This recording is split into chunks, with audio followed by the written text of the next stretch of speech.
गोडगोड ऊसाला कोल्हा लागतो. हा कोल्हा ऊस खाऊन त्याची नासाडी करतो. हे वास्तव असताना पश्चिम महाराष्ट्रात ऊस पिकावर यंदा मोठ्या प्रमाणात हुमणी तसंच खोडकिडीचा प्रादुर्भाव झालाय. सोलापूर जिल्ह्यात याचा प्रादुर्भाव जास्त असल्याचं आढळून आलंय. माळशिरस तालुक्यातल्या लवंग या ऊस उत्पादक गावात जवळपास 50% ऊस क्षेत्र हुमणीनं बाधित झालंय. गेले 1.5 महिन्यापासून माझ्या शेतीवरती शेतामध्ये जो ऊस आहे ऊसामध्ये खोडकिडा लागलेला आहे. तो खोडकिडा बऱ्याच औषधांनी पूर्ण होत नाहीये. औषध उपाय योजना केल्या तरी पण त्याच्यावरती काय उपाय होईना. 2 एकर जो माझा खोडवा आहे ऊसाचा त्याच्यावर हुमणीनं पूर्णपणे प्रादुर्भाव करून नष्ट होणार आहे. माझा 4 एकर ऊस आहे खोडवा 8632. त्या ऊसावर खोडकीड हुमणीचा हा रोग आलेला आहे आणि ह्या रोगामुळं माझा 4 ते 4 एकर खोडवा डॅमेज झालेला आहे. त्यामुळं शासनानं माझ्यासारख्या अजून बरंच असं काय शेतकरी आहेत त्यांना ह्याच्यावर काहीतरी थोडीफार उपाययोजना करून नुकसान भरपाई द्यावी. हुमणीचा प्रादुर्भाव आता खर्चाच्या बाजूनं आवाक्याच्या बाहेर गेलाय.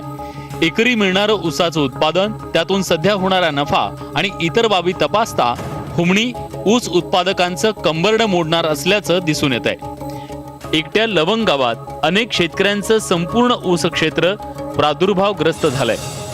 4 एकराचं प्लॉट पूर्णपणे हुमणी आळीनं नष्ट झालेला आहे. तर पूर्ण पिकाचं नुकसान होऊन शेतकऱ्यांकडं एक आर्थिक संकट निर्माण झालेलं आहे आणि कारखान्यांनी ह्याच्याकडे थोडंफार लक्ष देऊन ह्या हुमणी आळीच्या प्रादुर्भावातून मुक्त करण्यासाठी आणि त्याच्यावर उपाययोजना करण्यासाठी कारखाना आणि कृषी विभाग आणि शासनाने काहीतरी दखल घेऊन ह्याच्यामध्ये काहीतरी उपाययोजना करावी. माझे गाव लवंग गावामध्ये 5 एकर क्षेत्र खोडव्याचं आहे. ह्याच्यात पूर्ण हुमणीनं चाललेलं आहे आणि जवळजवळ सर्व गावामध्ये म्हणलं तर 50-60% खोडव्या ह्या क्षेत्राला हुमणी आळीनं पूर्ण बेटे बसायला लागलेले आहेत.